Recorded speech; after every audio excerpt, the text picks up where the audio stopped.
राधे राधे। आइए जानते हैं निर्जला एकादशी की संपूर्ण जानकारी। अभी गर्मियों की छुट्टी है और हम सभी आए हुए हैं पीहर अर्थात अपनी मम्मी के घर। बच्चों की छुट्टियां हैं, यहीं पर मैंने पूजा विधि यह सूट की है और समस्त जानकारी आप सभी को यहीं से दे रही हूं, तो अंत तक बने रहिएगा। आप सभी कौन कौन मेरी वीडियो मायके से सुन रहे हैं गर्मियों की छुट्टी में, कमेंट्स में मुझे बताइएगा। निर्जला एकादशी का व्रत साल की सबसे बड़ी एकादशियों में से एक है। इस एकादशी को मात्र आप कर लेते हैं सही विधि नियम से, तो साल की जितनी भी 24 एकादशियाँ आती हैं, अधिक मास में 26 हो जाती हैं, उनका पूरा फल आपको स्वतः ही मिल जाता है। ऐसे में आपके पास जहाँ भी हैं आप पीहर में हैं, ससुराल में हैं या किसी स्थान पर भी है, प्रभु की भक्ति के लिए आप तत्पर रहें और एकादशी का व्रत जरूर से धारण करें। निर्जला एकादशी से आप नए व्रत की भी शुरुआत करना चाहते हैं तो बिल्कुल कर सकते हैं। अब आपके पास श्री नारायण का जो भी विग्रह स्वरूप है, आप सभी जो है उसे अपने पास किसी भी पीले वस्त्र में या मंदिर के पास ही आप सभी रख लीजिए। ध्यान रहे, एकादशी व्रत के दिन तुलसी पत्र नहीं तोड़ा जाता और साथ ही किसी भी पेड़ की पत्ती न टूटने पाए, इस बात का ध्यान रखें। तो सभी चीज़ें एकादशी तिथि शुरू होने से पहले तुलसी पत्र इत्यादि अपने पास रख लीजिए, यह कभी खराब नहीं होती। सुबह जल्दी उठे, ब्रह्म मुहूर्त से जल्दी उठने का प्रयत्न करें। 4 बजे से जो है आसपास अगर आप जग सके तो अति उत्तम है, नहीं तो गृहस्थ जीवन में यथाशक्ति तथा भक्ति शास्त्रों में कहा गया है जिस स्वरूप में आप भक्ति कर लेते हैं वही स्वरूप अति उत्तम है। तो अगर आप निर्जल व्रत रख सकते हैं तो यह तो अहोभाग्य है, भगवान आपको प्रशस्त कर रहे हैं भक्ति मार्ग पर ले जाने के लिए। किसी कारण से निर्जल व्रत आपसे नहीं हो पाता है तो आप जल पीकर भी, भले ही पूजा का कम फल मिले परंतु मिलेगा जरूर, तो आप कम जो है स्वरूप में फल प्राप्त करेंगे, परंतु आपको फलाहार या जो है जल पीकर भी व्रत करने से कोई दोष नहीं है, सुंदर परिणाम मिलते हैं। संभव हो तो 4 बजे से पहले पहले आप जल पी लीजिए, अच्छी तरह से ग्लूकॉन डी वाला पानी पी लीजिए ताकि आपके शरीर में कोई जल की कमी ना रहे। अब आप सभी को सुंदर भाव सच्चे मन से दिन की शुरुआत ओम नमो भगवते वासुदेवाय या राधे राधे या श्री नारायण के किसी सरल से मंत्र से करनी है। नहाने के पानी में गंगा जल मिश्रित जल आप डाल लीजिए, तुलसी की लकड़ी को घुमाकर आप स्नान कर लीजिए अच्छी तरह से। उसके बाद सूर्य नारायण भगवान को जल चढ़ाइए। तुलसी में दीपदान, दशमी के दिन जल नहीं चढ़ाया जाता है, तो आप जल्दी उठकर किसी भी पूजा के स्थल पर, अपने घर के मंदिर में ही आप जो है श्री नारायण की पूजा कर सकते हैं या अपने जो है कहीं पर भी पीला वस्त्र स्वयं धारण करें और भगवान जी के लिए भी पीले ही पीतांबर रंग के वस्त्रों का चयन करें। सबसे पहले आप सभी श्री नारायण के विग्रह स्वरूप या लड्डू गोपाल स्वरूप है तो उनको दूध दही घी शक्कर शहद से पंचामृत अभिषेक कराएं। विग्रह स्वरूप है तो सिर्फ जल के छींटे दीजिएगा, ठीक है जी। जल के छींटे देने के बाद आप सभी को सुंदर भाव सच्चे मन से भगवान का नाम ध्यान स्मरण करते हुए एक दीपक वहां पर रख लेना होगा। चाहे तो सुबह से रात्रि भर तक जलता हुआ अखंड दीप भी आप लगा सकते हैं, परंतु ऐसी क्षमता नहीं है तो जितनी देर आप मंत्र जाप करें, भगवान का स्मरण करें, उतनी देर तो आप दीप प्रज्वलित जरूर कीजिए। तिल के तेल या घी का दीपक आप ले सकते हैं, ठीक है जी। यह बात हो गई। अब एकादशी का व्रत कब करना है यह बड़ा प्रश्न आ रहा है, तो सुनिएगा, अंत तक बने रहिएगा। अपने दाहिने हाथ में आप लीजिए थोड़ा सा पुष्प और तिल, किसी भी स्वरूप में तिल जो है इसी दिन प्रयोग होते हैं और चावल का प्रयोग नहीं होता श्री नारायण की पूजा में। तो आप अच्छी तरह से अपने दाहिने हाथ में जो है तिल और जो है थोड़ा सा पुष्प ले लीजिए, अपना नाम गोत्र बोलिए और कहिए कि हे मेरे इष्ट पितर देवी देवताओं, हे श्री नारायण, आज मैं निर्जला एकादशी का व्रत उपवास करने जा रही हूँ, इसका मुझे फल दीजिए और मेरे व्रत को संपूर्ण कीजिए। ऐसी प्रार्थना करते हुए संकल्प ली हुई सामग्री को श्री नारायण के चरणों में आप छोड़ दीजिए। उसके बाद आपके घर के मंदिर में जो भी देवी देवता हैं, यहाँ पर आपने गणेश जी स्थापित किए हैं तो गणेश जी पर रोली चंदन मोली अक्षर और तिल लगाइए और साथ ही इसी तरह से श्री नारायण के विग्रह स्वरूप पर भी रोली चंदन जो है मौली वगैरह समर्पित कीजिए, साथ ही तिल वगैरह समर्पित करें, पुष्प इत्यादि समर्पित करें। इस तरह से यह पूजा की जाती है। यज्ञोपवीत समर्पित करें। 1 चुटकी हल्दी श्री नारायण माँ लक्ष्मी के श्री चरणों में समर्पित करें। आप चाहें तो अखंड दीप जला सकते हैं, नहीं तो कोई आवश्यक नहीं है। उसके बाद आप सभी को आवश्यक रूप से भगवान को भोग लगाना होगा। जो भी मौसमी फल है वह वहाँ पर रखिए। दीप देवता को भी रोली चंदन मोली लगाएं और साथ ही शंख भी वहाँ पर रखें। शंख घंट बहुत विशेष माना जाता है। और साथ ही आप सभी इस दिन एक दान जरूर करें। वह दान है जो है मिट्टी के पात्र में रखा हुआ जल। अब मैं तो थोड़ा सा पहाड़ी एरिया में हूँ तो यहाँ मिट्टी का पात्र मिल पाना ही कठिन है। ऐसी स्थिति में जो है वही मैं आपको दिखा रही हूँ। आप ले लीजिए एक नया स्टील का बर्तन या तांबे का ले सकते हैं। इसमें आप मौली बांध लीजिए, इसमें स्वास्तिक बना लीजिए। एक चुटकी जो है इसमें आप थोड़ा सा शक्कर डाल दीजिए और उसके ऊपर 11-21 रुपये दक्षिणा स्वरूप आप रख दीजिए। साथ ही एक समय का जो खाना है, भोजन है, सूखे स्वरूप में वह रखें।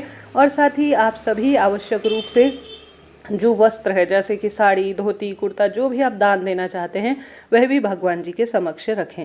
अब इसे जब बाद में आप अपनी कथा पढ़ लेंगे, पूजा हो जाएगी, तो द्वादशी के दिन जब आप ब्राह्मण देवता को भोजन कराएंगे तो इसे दान में आप दे सकते हैं।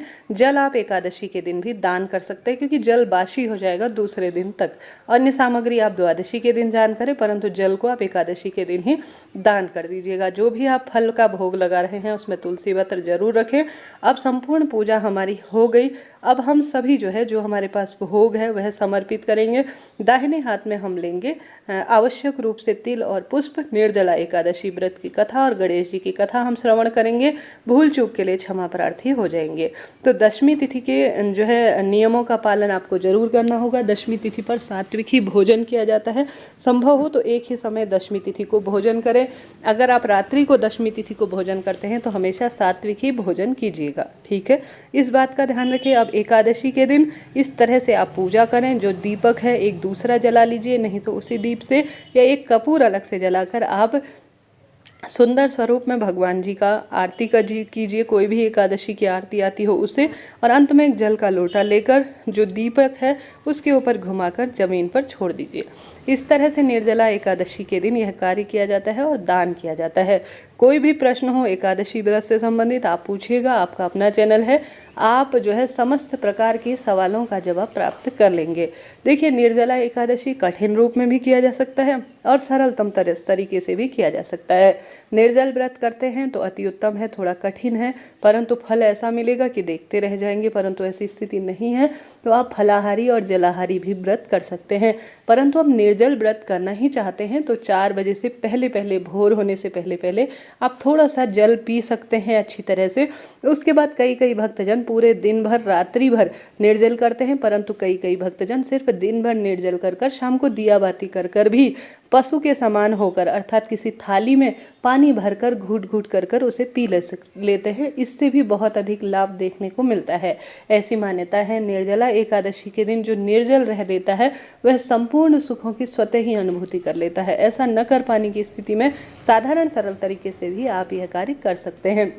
द्वादशी के दिन आप सभी, जैसा मैंने विदित कराया, बाल इत्यादि धो लीजिए।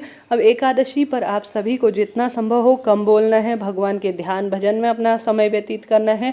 श्री नारायण के समक्ष अपनी जो है मन की कामना कहनी है। अपने मस्तक पर पीला या लाल चंदन या हरी चंदन धारण करना है। श्री नारायण के विग्रह स्वरूप को तुलसी की लकड़ी को घिसकर हरी चंदन स्वरूप में आप लगाएं। भगवान के नाम मंत्र का जाप करें, दान पुण्य करें और भगवान भजन में अपना समय व्यतीत करें। द्वादशी के दिन रात्रि जागरण हो एकादशी के दिन तो अति उत्तम है, परंतु ऐसा ना हो तो भगवान के समक्ष ही आप सो जाएं, कोई दिक्कत नहीं। गृहस्थ जीवन में कठिन नियमों का पालन न कर सके तो सात्विक सरल नियमों का भी आप पालन कर सकते हैं, कोई दोष नहीं लगेगा। भगवान का नाम मंत्र जाप करें। झूठ, छल, कपट, ईर्ष्या, राग, द्वेष से पूर्ण रूप से अपने आप को दूर रहें। ऊंचे स्वर में बात ना करें।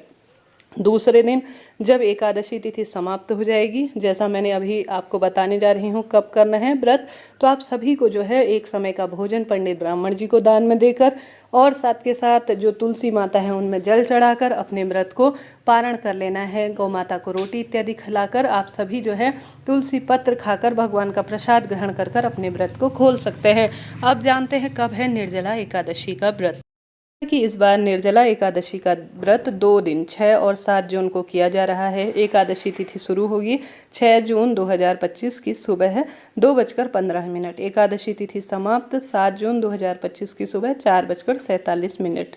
ऐसे में जो मेरे पास पंचांग है, जिसमें से अधिकतर मैं शुभ मुहूर्त और पूजा के नियम बताती हूँ, उस आधार पर 2-3 पंचांगों में 6 जून 2025 का दिया गया है। एक पंजाब वाला जो पंचांग है उसमें 7 जून का जो है एकादशी के व्रत का वर्णन मिल रहा है।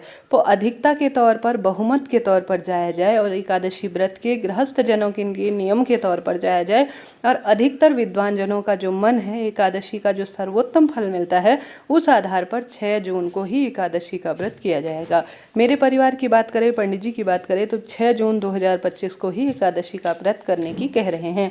आप बताइए आपके क्षेत्र में कब एकादशी का व्रत किया जा रहा है। हालांकि कई भक्तजन, बहुत अधिक विद्वान जन 7 जून 2025 को भी एकादशी का व्रत बता रहे हैं। अति उत्तम है। आप चाहें तो 6 जून को करें, चाहें तो 7 जून को करें, समान ही आपको फल मिलेगा। अब 6 जून को जो भक्तजन व्रत कर रहे हैं वह 7 जून को व्रत जो है खोलेंगे तो दोपहर में 1:44 से 4:31 के आसपास निर्जला एकादशी का व्रत आप खोल सकते हैं। थोड़ा सा लंबा समय है क्योंकि द्वादशी तिथि और हरिवासर के समय को देखा जाता है। अब जो भक्तजन 7 जून को व्रत कर रहे हैं वह 8 जून 2025 सुबह 5:23 से 7:17 के आसपास अपने व्रत को खोल लेंगे। इस तरह से यह जानकारी थी जो मैंने आपको दी। हरिवासर इत्यादि का जो समय है, द्वादशी तिथि का जो समय है, मैंने आपको बतला दिया। कोई भी एकादशी से संबंधित प्रश्न हो आप अपना चैनल समझकर मुझसे पूछ सकते हैं। आपको सब प्रश्नों का उत्तर मिलेगा। राधे।